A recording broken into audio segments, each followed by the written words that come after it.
this is the only hill I was worried about because it's such a long hill. But when I got to the top of it, I was going slow when I got to the top of it. And just let me coast down. Not hitting my brakes, not speeding up. Yep, it's a tree. The tree's got ice on them. And right here, I'm getting to the bottom of it, and the next hill's ice over.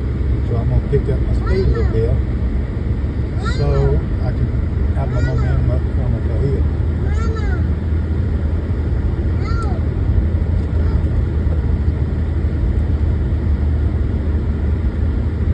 And it's slick.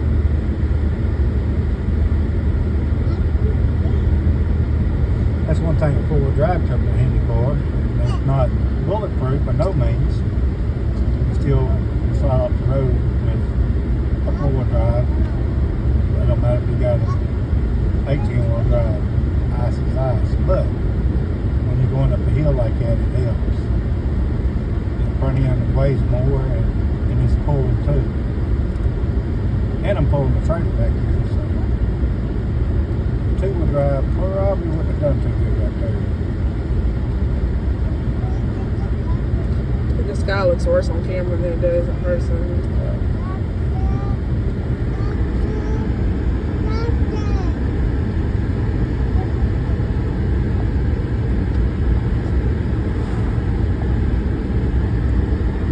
So far, we met no. Oh, there was a pickup in the ditch back there.